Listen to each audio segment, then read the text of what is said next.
sampaikanlah kepada umatmu. Qul dengan rahmat Allah wa fadlihi, dengan karunia Allah Ta'ala. Katakan Muhammad, dengan rahmat yang Allah berikan kepada kalian, dengan karunia yang Allah berikan kepada kalian, itu sesungguhnya lebih baik bagi kalian. Maka falyafrahu, Allah mengatakan falyafrahu, maka bergembira, bersyukurlah kepada Allah. Wa khairu mimma yajma'un, sesungguhnya itu lebih baik daripada yang dikumpulkan oleh orang-orang yang tidak beriman kepada Allah. Jadi dunia yang kita isi dikumpulkan jadi satu, sesungguhnya tidak akan dapat melampaui nikmat karunia dan rahmat Allah yang Allah berikan kepada kita. Itu jemaah sekalian, maka wajib dan harus bagi kita semua untuk selalu bersyukur kepada Allah Ta'ala atas segala nikmat. Nikmat itu kan bukan hanya fulus, bukan hanya uang, bukan hanya jabatan dan pangkat, tapi lebih dari itu adalah nikmat diberikan taufik oleh Allah, nikmat masih diberikan kekuatan oleh Allah, diberikan kemudahan oleh Allah untuk hadir di rumah Allah, untuk menjalankan syariat Allah. Salat subuh berjamaah duduk dalam majelis agama itu nikmat yang besar sesungguhnya di sisi Allah Subhanahu wa Ta'ala. Allah mengatakan huwa khairu mimma yajma'un, ini semua tidak akan bisa dibandingkan dan jauh lebih baik dibandingkan orang-orang yang mengumpulkan dunia dan dunia. Itulah jemaah sekalian yang semoga nikmat ini terus Allah kekalkan pada diri kita. Bagaimana caranya? Bersyukur kepada Allah. Karena syukur kepada Allah itu akan ada dua: mengekalkan nikmat yang ada, wa yajlibu ma lam yujad, dan akan mendatangkan yang belum ada. Itu ditambahkan oleh Allah nikmatnya. La in syakartum la azidannakum, siapa yang bersyukur atas nikmatku, Allah mengatakan selain ku tetapkan nikmatnya, la azidannakum, betul-betul akan kutambahkan nikmat tersebut. Apa buktinya?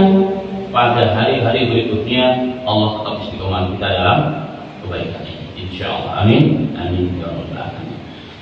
Salawat serta salam tidak lupa kita aturkan kepada junjungan Nabi besar Muhammad sallallahu alaihi wasallam, beserta ahli keluarganya, sahabat-sahabatnya, dan seluruh orang-orang dalam beragama dan sunnahnya hingga akhir masa. Allah ja'alna minhum ya rabbal alamin.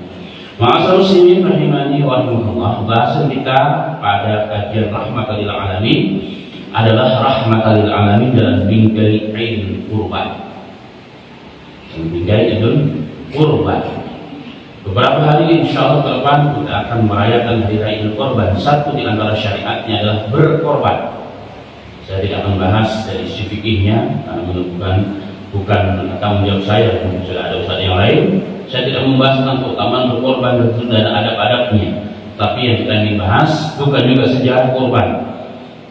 Korban itu sejarahnya dari mana, kapan, bagaimana, bukan. Tetapi kita akan membahas dari sisi tuduhan orang-orang barat dan orang orientalis terhadap korban ini.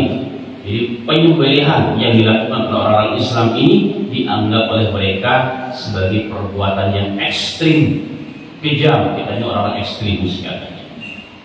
Ini tuduhannya. Katanya orang Islam damai. Kalau mereka katanya Islam rahmatan lil alamin, wa ma arsalnaka illa rahmatan lil alamin. Rahmat, damai, kedamaian, tidak mau menumpahkan darah, tidak boleh mengambil hak orang lain, tidak boleh menyakiti orang lain. Katanya dalam Islam itu bahkan dalam salah satu hadis Rasulullah SAW pernah dikatakan tidak boleh seorang manusia itu membunuh makhluk di muka bumi ini dengan api kecuali Tuhannya.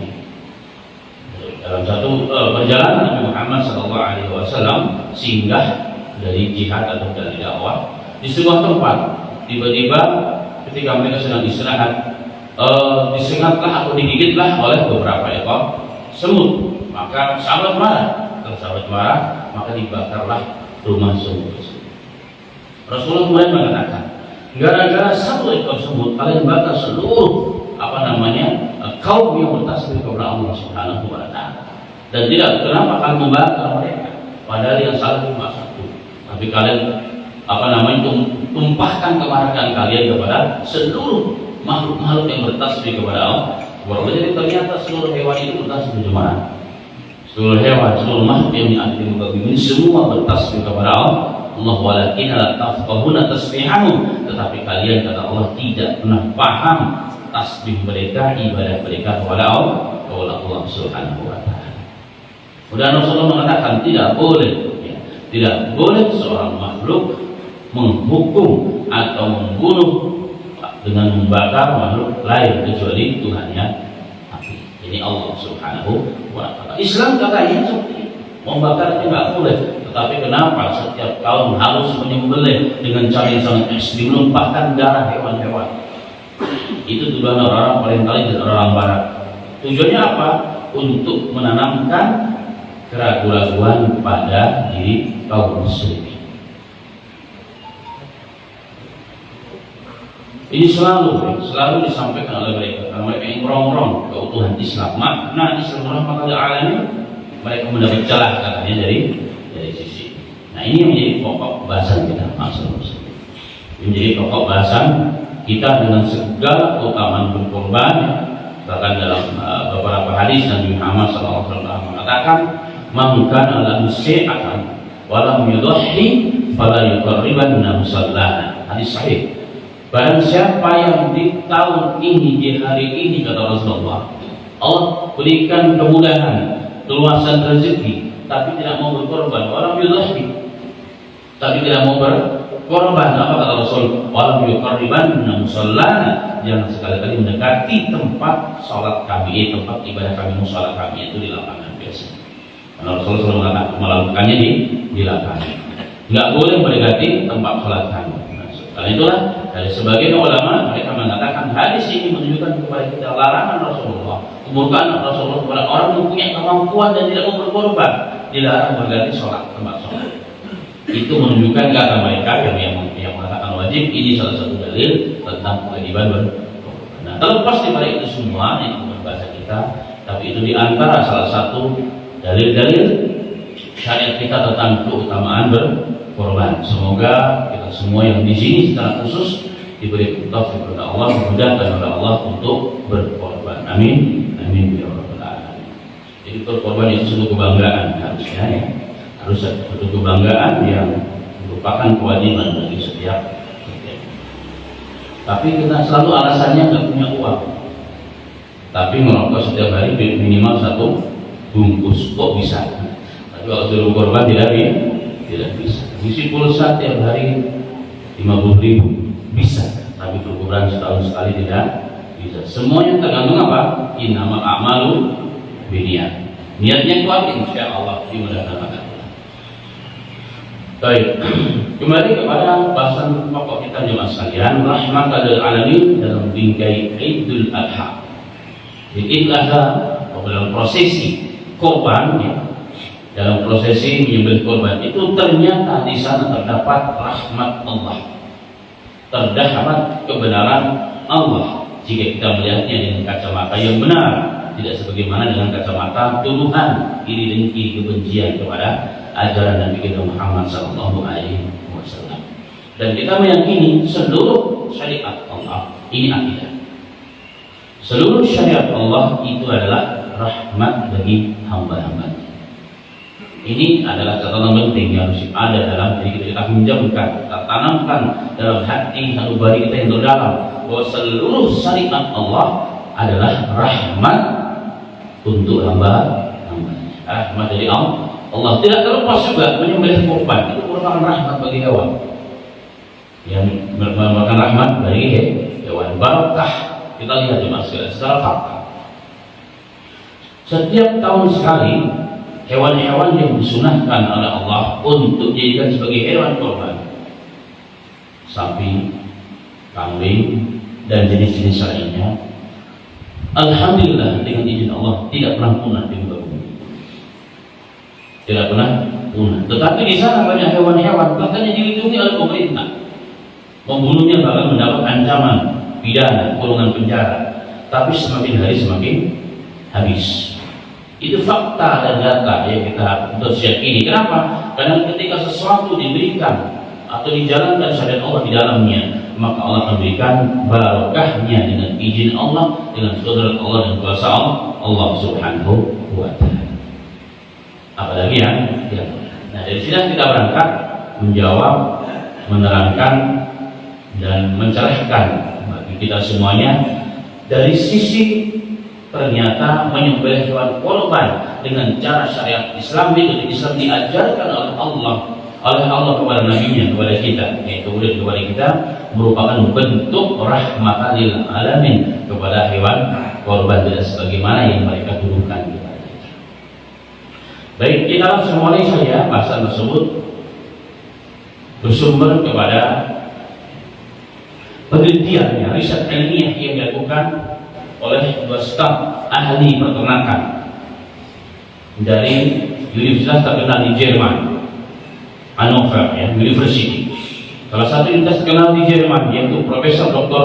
Schultz dan koleganya Dr. Hari, di mana kedua orang tersebut meneliti, melakukan riset penelitian yang cukup luar biasa untuk menunjukkan kebenaran. Ya, Allah gunakan mereka untuk menunjukkan kebenaran tentang ajaran Islam.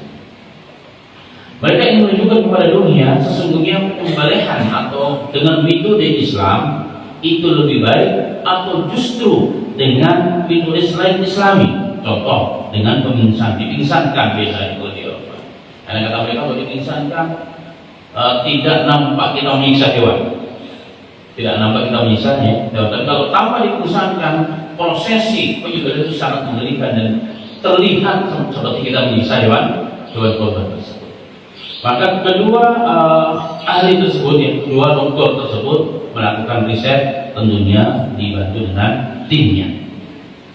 Kemudian mereka merancang sebuah penelitian yang sangat canggih dengan menggunakan teknologi yang juga canggih. Mereka mengambil beberapa sampel, dikumpulkan sapi-sapi, tentunya sapi-sapi yang sudah cukup umur, yang juga cukup dewasa, yang sudah boleh dikorbankan menurut syariat Islam. Kemudian juga sekalian, apa yang mereka lakukan? Kemudian mereka meletakkan di otak kecil para sapi-sapi tersebut, dipasang suatu alat pendeteksi, elektroda seperti microchip lah begitu, ditanam di dekat otak kecil, di mana pada tempat tersebut akan mendeteksi rasa sakit yang ada pada hewan. Itu yang pertama. Itu yang mereka lakukan. Jadi semacam panel lah pada tempat tersebut diberikan suatu teknologi yang sangat super canggih. Jadi seluruh rasa sakit yang akan dirasakan oleh hewan tersebut sekecil apapun akan terekam dan akan tercatat ya berapa derajat rasa sakit tersebut ketika nanti akan dilakukan penyembelihan dengan cara Islami atau non-Islami. Ternyata tidak sampai di situ, mereka juga membuat alat yang sama yang diletakkan di dekat jantung, di dekat jantung untuk merekam aktivitas jantung saat darah itu keluar akan disembelih, direkam di sana. Dan dua alat tersebut cuma sekalian, kemudian untuk menekan kemungkinan kesalahan yang fatal, maka setelah diletakkan dua alat yang canggih tersebut pada hewan tersebut, mereka dibiarkan untuk hidup beberapa bulan, beberapa minggu, agar menjadi sesuatu yang biasa, bahwa itu bukan benda luar begitu. Jadi orang sudah terbiasa dengan adanya dua alat yang sebenarnya bukan bagian dari tubuh mereka. Nah, setelah dianggap bahwa hewan tersebut sudah ta'annus, sudah mengalami terasa biasa. Jadi apa yang ditanam oleh para ahli tersebut dianggap itu biasa, tidak lagi menjadi gangguan. Jadi kemungkinan kesalahan itu semakin kecil, maka dipisahkanlah, kemudian dikelompokkanlah dengan dua kelompok. Sapi-sapi 50% dikelompokkan pada kelompok A, kemudian 50% pada kelompok B. Kemudian setelah itu jemaah sekalian yang dirahmati oleh Allah Subhanahu wa taala, 50% kelompok yang pertama disembelih dengan cara Islami, yang kedua dengan cara metode orang-orang Eropa dan seterusnya. Dengan apa? Dengan dipingsankan baru disembelih atau dieksekusi dengan cara-cara mereka. Nah, setelah itu setelah diteliti ulang, Kemudian hasil penelitian itu pun yang ditunggu-tunggu semua disampaikan oleh para ahli tersebut, oleh dua dokter tersebut ya, jadi universitas terkenal di Jerman. Dan hasilnya, ma'asyiral muslimin rahimani wa rahimakumullah, menerapkan bahwa penyembelihan menurut syariat Islam memberikan beberapa catatan. Yang pertama, ini yang pertama, pada detik 3 pertama ya, setelah ternak disembelih dan ketika saluran pada leher sapi ya, bagian depan terputus ya, karena syariat Islam kan dari sini dibeleh, harus ada 3 saluran yang terputus. Tercatat bahwa tidak ada perubahan grafik pada alat elektrodarah yang diletakkan di dekat saraf atau otak kecil pada sapi tersebut. Tidak ada pergerakan sama sekali ya, pada detik yang pertama ketika disembelih tidak ada, berarti artinya tidak ada indikasi apapun yang dirasakan oleh sapi tersebut. Ini pada detik yang pertama ya, pada detik yang pertama. Kemudian pada detik yang berikutnya justru pada otak kecil ya terekam bahwa adanya penurunan grafik secara bertahap yang sangat mirip dengan kejadian tidur nyenyak. Jadi setelah 3 detik pertama tidak ada indikasi grafik bergerak sama sekali, nggak ada bergerak, indikator itu nggak ada. Pada detik 3 berikutnya justru yang terjadi penurunan grafik bertahap kepada mereka, jadi seakan-akan mereka justru sedang tidur nyenyak, tidak merasakan apa-apa ya. Sehingga benar-benar sapi itu kehilangan kesadarannya. Dari sisi yang lain tercatat pada alat yang dipasang di dekat jantung sapi tersebut justru mulai meningkat aktivitasnya ya. Aktivitasnya berarti tugas jantung yang memompa darah tersebut itu semakin kencang ya, semakin kencang. Ini dilihat dengan jelas pada poin yang kedua. Kemudian juga sekalian, setelah 6 detik pertama ya, maka alat pendeteksi yang berada di jantung merekam adanya aktivitas yang luar biasa ya pada jantung tersebut, yang berarti aktivitas jantung tersebut menarik darah dari seluruh tubuh hewan sapi tersebut dan dipompa keluar, kemudian keluarlah. Makanya kalau kita sembelih tahu ya, darah dari sapi tersebut begitu sangat banyak. Itu kenapa? Karena mau dipompa dari dalam. Ya, dipompa dari dalam. Ketika hewan tersebut yang seperti meronta itu sudah memompa jantungnya sehingga darah dari seluruh tubuh itu diambil dan dikeluarkan. Nah, dikeluarkan melalui lehernya yang sudah beberapa yang 3 saluran tersebut terputus. Kemudian juga sekalian rahimani wa rahimakumullah,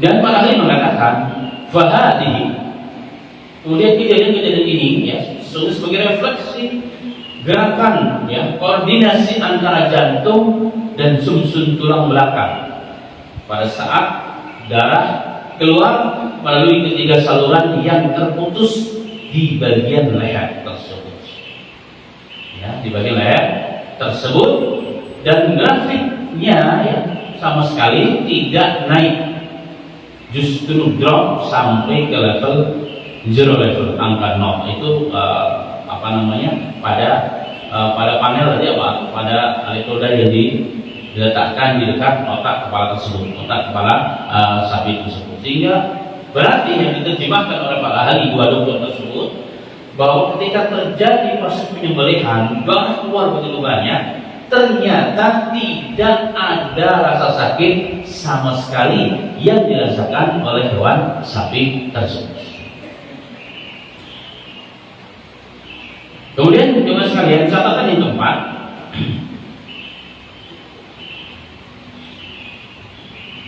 jika darah tertarik semua kemudian dipompa oleh jantung keluar dari tubuh melalui leher yang sudah disembelih tadi secara maksimal, maka sisi lain akan menghasilkan apa? Kualitas daging yang best.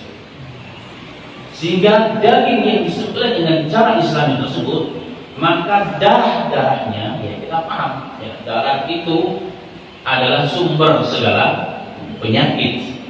Itu dikeluarkan, maka berarti penyembelihan dengan cara Islami justru itulah akan menghasilkan kualitas daging yang sangat tinggi, yang bagus dan sangat-sangat layak untuk dikonsumsi oleh umat manusia. Nah, ini catatan ya, 4 catatan yang sangat bagus. Nanti ada beberapa tambahan. Ini catatan yang dikemukakan ya, oleh para ahli, ya, para dua dokter tersebut tentang hasil risetnya pada prosesi penyembelihan hewan dengan metode Islam atau metode yang dicontohkan oleh Nabi kita Muhammad Sallallahu Alaihi Wasallam. Dan ini sekali lagi membuktikan kepada kita semuanya benar ya, bahwa seluruh syariat Nabi, seluruh syariat Islam itu merupakan rahmat bagi kita semua, bagi rahmatan lil alamin, bagi semesta. Maka jelas ya, apa yang dituduhkan oleh mereka, orang Orientalis, orang Barat, justru tertolak. Justru penemuannya sangat mengejutkan dunia dan sangat luar biasa. Kemudian mereka juga kemudian menyampaikan juga hasil dari risetnya tentang prosesi penyembelihan dengan metode non-Islami, yakni dengan dipingsankan terlebih dahulu. Catatannya ada beberapa catatan juga menurut mereka. Yang pertama, jadi sapi-sapi yang dipilih, ya 50% dari sapi yang tadi disiapkan, setelah dilakukan pemingsanan, maka sapi terbunuh, jatuh, kolaps lah ya, roboh. Setelah itu sapi tidak bergerak lagi sama sekali, sehingga dengan demikian sapi tersebut mudah dikendalikan, mau diapain saja, pasrah dia. Tidak terserah kamu yang ingin menyembelih sapi. Jadi sapi sudah menyerahkan diri, karena sudah tidak punya kemampuan apa. Oleh karenanya ya, sapi ketika disembelih dalam kondisi seperti itu ya, tidak meronta tanpa mengalami seakan-akan ya, kata mereka, saat itu jika disembelih sapi tidak meronta-ronta, berarti sapi tidak mengalami rasa sakit sama sekali. Ini yang mereka anggap. Nah, itu yang mereka anggap. Dan kemudian efeknya adalah apa?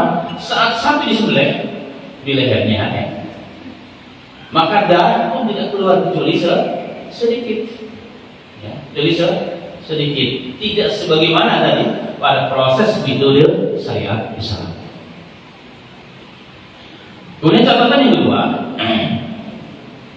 setelah proses pemingsanan tercatat adanya kenaikan yang sangat nyata pada grafik elektroda tadi yang dipasang di dekat otak kecil pada kepala sapi tersebut. Dan ini mengindikasikan kepada kita semua bahwa tekanan rasa sakit yang diderita oleh sapi tersebut sangat begitu dahsyat.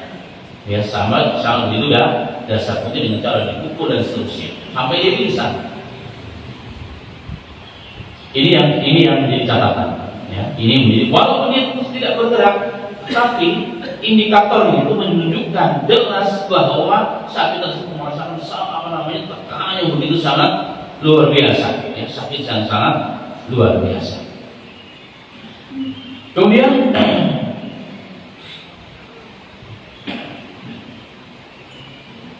karena rasa sakit yang sangat luar biasa tersebut, ya, bahkan indikator tadi yang diletakkan, alat yang diletakkan di samping jantung yang mendeteksi aktivitas jantung ternyata juga jebol dan tidak berfungsi, ya, tidak berfungsi, ya, tidak ada detak ya sama sekali, sebagaimana tadi kembali ke yang tadi. Karena itulah maka ketika disembelih darah tersebut tidak keluar kecuali yang sedikit sekali, yang di wilayah sini saja yang keluar. Jadi sekitar leher tersebut yang keluar, karena darah tidak ada aktivitas, tidak dipompa sama sekali oleh jantung tersebut. Berarti catatan yang keempat, jantung tidak mampu menarik darah dari seluruh tubuh, apalagi mengeluarkannya secara maksimal. Berarti darahnya apa yang terjadi? Membeku di urat-urat darah dan daging, tidak keluar.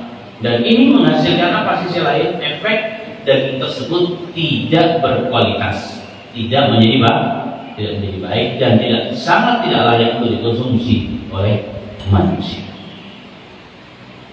Maka jemaah sekalian yang dirahmati oleh Allah Subhanahu wa taala, dari dua hasil dari penelitian atau dari riset secara ilmiah ya, maka disimpulkan bahwa penyembelihan hewan kurban yang dilakukan oleh kaum muslimin dengan cara yang ditunjukkan oleh nabinya Nabi Muhammad SAW, menjalankan seluruh etika dan adab-adabnya ya, pranikah penyembelihan dilakukan dengan cara-cara yang ditunjukkan Rasulullah. Contoh, tidak boleh didolimi ya, tidak boleh disakiti.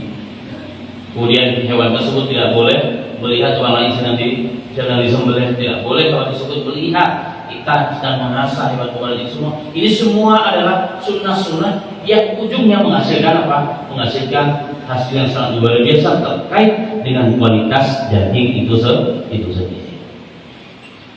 Maka orang bertanya, kalau memang hewan yang disembelih dengan metode Islam itu tidak sakit, kenapa meronta-ronta? Ini jadi pertanyaan. Berbeda dengan tadi, dengan cara penyembelihan metode dengan dipingsankan terlebih dahulu, tidak meronta dia, karena dia sudah bisa. Bagaimana dia meronta? Nah, kalau yang secara Islam meronta-ronta dan mengeluarkan darah yang sangat begitu banyak, yang mengerikan, yang sangat mengerikan. Ada orang-orang yang terkadang memang tidak bisa melihara pingsan dia. Tapi sebegitunya kenapa darah begitu banyak? Apalagi kalau unta. Kalau unta itu subhanallah ya, seperti keran yang besar dibuka, jadi bisa sampai 3, 4, 5 meter pantulan darah tersebut. Karena unta tidak dibaringkan, tapi berdiri sendiri. Ya, ditusuk dengan pisau yang bermata dua ya, di naharnya sih. Ditusuk begitu tidak akan keluar. Itu unta. Maka kalau sudah lama-lama lemas dia akan. Nah, ini metode Islam yang sepintas memang mengerikan, kejam, ekstrim, ya, ekstrim karena orang-orang yang belum paham atau pura-pura tidak mengerti tentang ajaran Islam. Nah, kembali pada pertanyaan, jika memang tidak sakit hewan-hewan yang disembelih tersebut, kenapa ya mengekspresikan meronta-ronta dengan ekspresi itu kan seakan-akan merasakan sakit yang luar biasa. Nah, ini yang tuduhan dan dugaan dari mereka. Dijelaskan para muslimin rahimani wa rahimakumullah. Jadi ketika hewan meronta, mengeluarkan darah yang begitu luar biasa, dalam penelitian tersebut dikatakan bukan karena rasa sakit, bukan karena rasa sakit yang mereka rasakan. Ya, jadi sekali lagi bukan karena rasa sakit yang dirasakan, tetapi boleh dikatakan semacam keterkejutan karena ada darah yang keluar yang begitu dasar dari lehernya. Jadi ada keterkejutan seperti itu yang mengiris lehernya, yang dilakukan dengan syariat Islam. Jadi ketika menyentuh itu ya, maka otomatis hewan itu meronta karena kaget. Seperti halnya kita ya, manusia terkejut, otomatis refleks ya kan. Kita akan melakukan sesuatu yang ekstrim. Bukan merasa sakit sebenarnya, tidak, karena kaget, terkejut. Begitulah hewan. Ya, begitulah hewan sapi yang disembelih tersebut. Jadi meronta itu bukan karena rasa sakit, tetapi karena lebih kepada keterkejutan. Ya, keterkejutan. Dan ini tadi telah dijelaskan oleh para ilmuwan kita. Maka benarlah dengan demikian bahwa syariat yang diajarkan oleh Nabi kita Muhammad SAW ya, apalagi terkait dengan metode penyembelihan itu justru lebih menyayangi hewan, ya, lebih menyayangi hewan, lebih beradab, ya, lebih beradab dan lebih kita sebagai seorang manusia lebih manusiawi sebenarnya. Dan itulah Nabi Muhammad SAW dalam hadis yang sahih riwayat Muslim pernah bersabda, Inna Allah katabal ihsan ala kulli syai'in fa idza qataltum fa amsilul qatlah wa idza dawahtum fa amsilud dabh Waliyuhidda ahadukum syafratahu falyuhid. Nabi Muhammad SAW mengatakan, Inna Allah qad ihsan ala kulli syai'in. Sesungguhnya Allah Subhanahu wa taala telah menentukan, mewajibkan kita semua harus berbuat baik kepada segala sesuatu. Jadi berbuat baik ala kulli syai'in, ya, kepada sesuatu apapun, ya, sekecil apapun. Itulah perintah syariat kita. Itulah agama kita. Apa di antaranya kata Nabi Muhammad SAW, fa idza qataltum fa ahsinul qitlah. Jika kalian membunuh, maka bunuhlah dengan cara yang baik. Maka dalam Islam tidak boleh, bahkan dalam peperangan mutilasi itu tidak boleh. Menyiksa orang itu tidak boleh, bunuh saja, jangan disiksa. Bahkan itu dalam peperangan. Jadi pembunuhan dengan cara yang baik yang disyariatkan oleh Islam, oleh Nabi kita Muhammad SAW. Tidak boleh sebagaimana dilakukan oleh orang banyak pada hari ini. Kita lihat bagaimana saudara kita di Uighur, Masya Allah, saudara kita di Myanmar, sampai hari ini ma'asal muslim. Ya, orang Islam nasib mereka Masya Allah luar biasa. Walaupun memang tidak banyak diekspos keluar. Itu pembunuhan yang sangat kejam, yang tidak manusiawi sama sekali. Bagaimana pembunuhan dilakukan oleh orang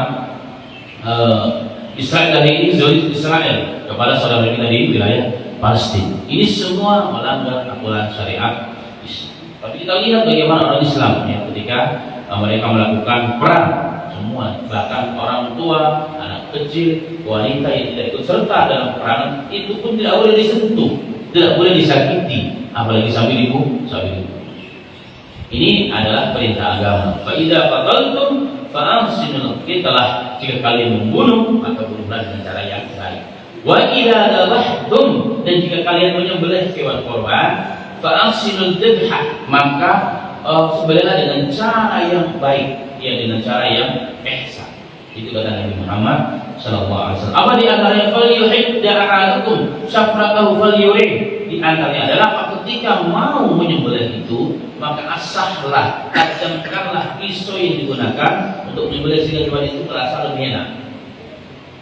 Harus makanya tidak boleh dengan sesuatu yang tumpul, ya, dengan batu, dengan alat-alat yang lain tidak boleh. Harus dengan pisau atau senjata, tetapi harus ditajamkan terlebih dahulu. Dan ini disebut hadis min jawabil kalim. Artinya hadis yang pendek tetapi mengandung makna yang sangat luar biasa luasnya. Jemaah sekalian yang dirahmati Allah Subhanahu wa taala, untuk menambahkan catatan di atas, sekali lagi disebutkan bahwa syariat Islam dalam segala hal, termasuk dalam prosesi metode penyembelihan hewan, dalam ini hewan korban yang kita bicara di sini, maka nampaklah firman Allah Ta'ala, wa ma arsalnaka illa rahmatan lil alamin. Tidaklah kami utus engkau ya Muhammad membawa syariat, termasuk syariat dalam itu dan menyembelih hewan korban itu, kecuali rahmat bagi semesta alam. Walaupun orang-orang yang dari sudut Islam selalu mencari celah menjelekkan, tapi penelitian dari orang-orang dari negara orang-orang yang tidak muslim itu sebagai bukti tentang kebenaran Islam. Dan ini patut kita untuk bersyukur kepada Allah. Sebagaimana tadi di awal, Qul bi rahmati fa bidzalika falyafrahu wa khairun mimma yasna'un. Kata oleh Muhammad kepada umatku, dengan karunia Allah, dengan rahmat Allah, fa bidzalika falyafrahu, hendaknya kalian bergembira, bersenang, bersyukur kepada Allah Ta'ala. Wa khairun mimma yasna'un, itu lebih baik dari apa yang mereka kumpulkan dan apa yang mereka sangkakan kepada kita. Baik, kemudian catatannya, tambahan catatan ini yang pertama, sebagaimana hadis tadi di atas, Allah memerintahkan, telah menetapkan kepada umat Islam untuk berbuat baik dalam segala hal, termasuk membunuh dalam peperangan, termasuk menyembelih. Di antaranya mengasihi mereka dengan apa? Cara mempertajamkan, dengan cara membuat tajam alat untuk menyembelih hewan tersebut. Ini dianggap berbuat baik kepada hewan. Dan selain di manusia muslimin, hewan itu akan bangga. Kenapa? Karena dirinya dikorbankan sebagai bentuk pengamalan syariat Allah, sebagai bentuk syariat Allah. Baik. Kemudian dalam hadis yang lain, di antara bentuk juga ya rahmat. Yang tadi di awal sudah saya sampaikan, sebagai bentuk rahmat umat Islam ketika menyembelih hewan kurban adalah mempertajamkan alat dengan tidak mempertontonkan saat kita mengasah alat tersebut di hadapan hewan kurban. Ini syariat. Ya, ini syariat. Dalam hadis yang sahih diriwayatkan oleh Imam Tabrani sanadnya sahih. Satu ketika Nabi Muhammad marra ala rajulin, sedang melewati seseorang yang sedang mengasah pisaunya di depan kambing yang mau disembelih dengan sengaja, ya, di depan kambing. Kambing ini lihat, lagi ngasah menyembelih kambing, kalau begitu. Maka Nabi Muhammad SAW melihat hewan tersebut kayak menangis, mengadu kepada Rasul. Yang menangis dan mengadu kepada Rasulullah SAW. Kemudian Rasul paham. Kemudian Rasul memanggil, wahai fulan, kemari. 5. Kenapa Anda mau menyembelih hewan korban mengasahnya di depan hewan itu? Rasul mengatakan, laqad qatalta marratain. Dengan perbuatanmu itu kamu telah membunuh dia 2 kali. Ya, membunuh yang pertama itu justru rasanya itu di dalam, ya, luar biasa. Itu anak kecil, dokter mau minta anak kecil, ya, ditunjukkan untuk itu. Nah, dia nangis, kenapa nak sakit enggak, tapi takut. Jadi ketakutan duluan. Nah, rasa takut yang mendahului itu lebih parah daripada rasa sakit itu sendiri. Apa yang terjadi ketika di situ? Tidak sakit, tidak nangis, tapi nangis juga ketika melihat tajamnya dan runcingnya jarum seorang dokter yang ingin ditusukkan kepada anggota tubuh jalan jiwa. Begitulah hewan yang merasakan. Maka Rasulullah mengatakan, apa kata kamu baik fulan, kau telah membunuh dia 2 kali. Yang pertama kita perlihatkan, ya, kau mengasah ke depan, dia tahu kamu akan dibunuh, akan disembelih dengan alat tersebut. Maka dia sedih, dia merasakan sakit ketakutan yang luar biasa. Dan ini jemaah sekalian, makanya dalam syariat Islam disunahkan bukan hanya saat mengasah, harus dipisahkan antara hewan yang masih hidup dengan hewan yang sedang atau sudah sedang dicincang. Itu dipisah, disekat, nggak boleh melihat. Kenapa? Karena ini membunuh mereka, membuat stres, yang membuat stres hewan-hewan tersebut. Dan kita di orang praktisi menyembelih bertahun-tahun merasakan, kita dapat membedakan antara hewan yang stres dengan hewan yang tidak stres, karena secara syariat dijalankan. Jadi tadi tidak melihat sedang diasah, tidak dijauhkan dari hewan yang sedang, bahkan ditutup, ya, sehingga tidak melihat prosesi temannya di sembelih satu persatu. Ini mengabaikan stres. Dan kalau stres ma'asal muslimin, dia bisa ngamuk. Ini akibatnya. Maka kan tiap tahun ada hewan yang ngamuk, lari. Kalau cuma lari doang, apa ini nyuruh 2 orang, urus orang, barang sampai masuk rumah sakit, bahkan akan meninggal sebab itu. Ini kan keadaan kita, stres deh. Takut akhirnya apabila presiden dengan kamu sejauh ini, apapun yang bisa dilakukan. Ya, ini apapun yang bisa dilakukan. Yang kedua, kualitas dari dagingnya jadi tidak bagus. Kenapa? Karena hewan itu menjadi stres. Orang-orang yang mungkin biasa bekam akan paham ya apa yang saya sampaikan. Orang kalau mau dibekam stres, jemaah sekalian, itu nggak keluar darah, dia sedikit sekali. Dia sedikit, tapi kalau dia enjoy, ya, dibuat dia senang, maka darahnya akan banyak. Begitulah hewan. Begitulah hewan. Sebagaimana tadi dengan cara disakiti terlebih dahulu, stresnya. Memang kelihatannya tidak sedih, tapi justru indikator alat tadi menunjukkan dia merasakan disakiti pada puncaknya. Akibatnya apa? Darah itu menjadi kutu. Sehingga kalau orang yang besok menyembelih, ya, kita menyembelih dengan cara yang disunahkan, kita pegang darah hewan yang stres, itu biasanya dingin dan sangat sedikit. Itu jelas menyebabkan. Kenapa? Karena darah itu seperti seakan-akan ingin membeku dan sangat dingin dan keluar di darah itu sedikit. Nah, berbeda dengan hewan yang dijalankan dengan cara syariat, darah yang muncul begitu banyak dan hangat. Ini hangat sekali, hangat jemaah sekalian. Tak utama pakai hangat itu hangat. Itu menunjukkan apa? Darah itu dipompa di dalam karena tidak stresnya. Nah, hasilnya ya adalah apa? Kualitas. Makanya banyak orang mengeluh, saya nggak suka makan daging korban, bau lagi. Iya, mungkin caranya itu yang tidak benar. Ini salah satu efeknya. Kan banyak orang, ibu-ibu terutama ya, ibu-ibu ya, mau masak daging, kita nggak suka makan daging korban. Kenapa? Nama potongannya nggak begitu, kemudian kotor, dan kemudian bau daging. Iya, karena apa? Karena setelah keluar hewan itu, darah itu tidak keluar dengan sempurna, masih bercampur di daging, sehingga apa hasilnya? Mudah terjadi pembusukan. Dan kita paham kalau daging itu darahnya tidak sempurna keluar, itu sarang tempat berkembang biakan bakteri. Itu yang terjadi di masyarakat. Nah, ini perlu diperhatikan ya bagi para panitia khusus, memang kalau ekstra menjabat. Makanya itu kan pokoknya kalau udah musim korban, musim asam urat naik, musim darah tinggi naik. Ya. Dan kenapa? Kualitas daging yang dimakan tidak kurang baik atau kurang sehat. Ya, dengan ini maka benarlah firman Allah Ta'ala, maha benar firman Allah ketika berfirman surat Fussilat, sanurihim ayatina fil afaq wa fi anfusihim hatta yatabayyana lahum annahu al-haq aw lam yakfi bi rabbika annahum ala kulli syai'in syahid.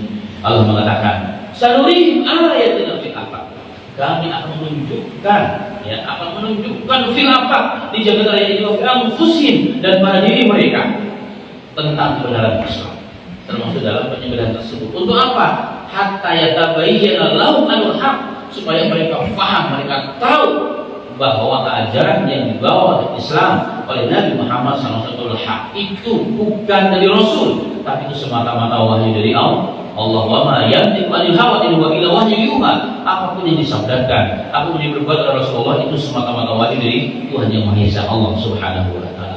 Awalam yakfi bi rabbika annahu ala kulli syai'in qadir. Apakah tidak cukup kata Allah bagi mereka bahwa Allah sebagai saksi untuk segala sesuatu? Jadi ini semua sekali lagi menunjukkan kebenaran Islam.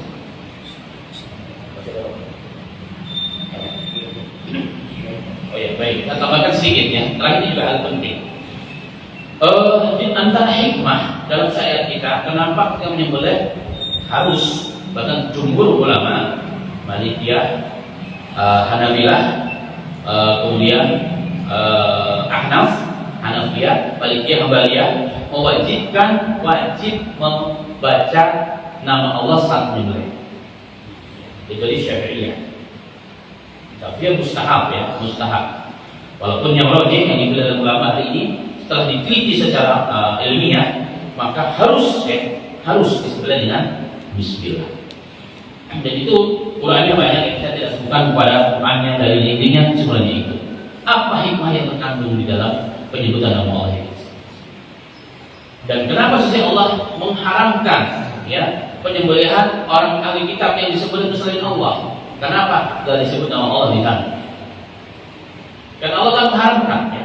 Allah mengharamkan hewan yang disembelih yang tidak disebut nama Allah. Bahkan dalam Quran disebut fisk, wala ta'kulu mimma lam yuzkar ismullahi alaihi fa innahu fiskun. Dan Al-An'am mengatakan, jangan kalian makan hewan yang disembelih yang tidak disebut nama Allah, itu perbuatan fasik. Itu Quran ya, ini Quran.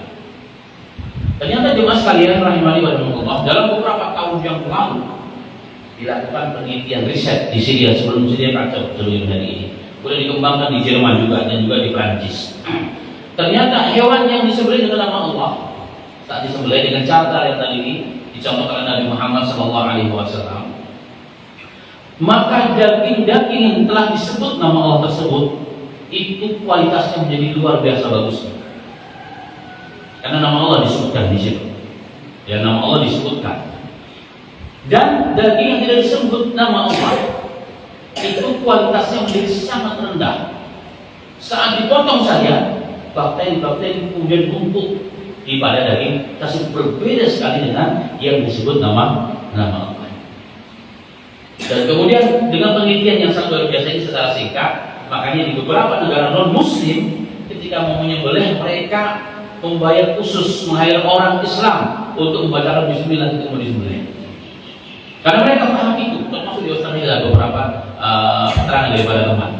Di negara non Muslim mereka paham, karena mereka menghendaki apa? Konsumen makan daging tidak sakit. Konsumen makan daging, kalau kita harus Indonesia enggak.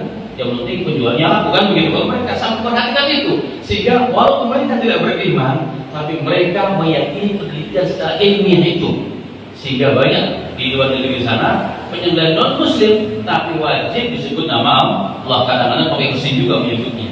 Ini ada fatwa khususnya. Kemudian saya berpikir di masa sekalian, ada dua hal. Yang pertama, bahwa Allah Rasul pernah mengatakan dunia tidak dihancurkan oleh Allah selagi masih disebut nama Allah. Dunia saja semesta alam begitu hebat, luar biasa, yang kita berada di dalamnya. Rasulullah mengatakan tidak akan hancur selagi masih ada nama Allah. Kemudian Rasulullah pernah mengatakan apapun yang dilakukan, doa yang punya arti, jika tidak disebut nama Allah maka tidak akan ada barokahnya. Dan penyebutan nama Allah pada hewan yang disembelih itu barokah yang nampak pada kualitas daging yang dihasilkan dari penyembelihan tersebut. Dan ini semua telah dibuktikan secara ilmiah, jemaah sekalian, secara ilmiah oleh orang-orang yang belum beriman kepada Allah sebagainya. Tapi kenapa kita masih ragu dengan Islam? Maka tidak ada alasan lagi tidak bangga, tidak syukur sebagai orang Islam yang di dalamnya ternyata syariat kita betul-betul rahmat dan amin. Implikasi daripada yang Islam apa? Hasilnya tadi itu kualitasnya bagus, kualitasnya bagus sebagaimana yang diinginkan oleh para ahli kesehatan. Semoga Allah Taala memberikan kualitas semuanya. Apa yang disampaikan menambah keyakinan kita sebagai muslim kepada syariat Allah wa sunnah Nabi kita Muhammad sallallahu alaihi wasallam. Amin amin ya rabbal alamin.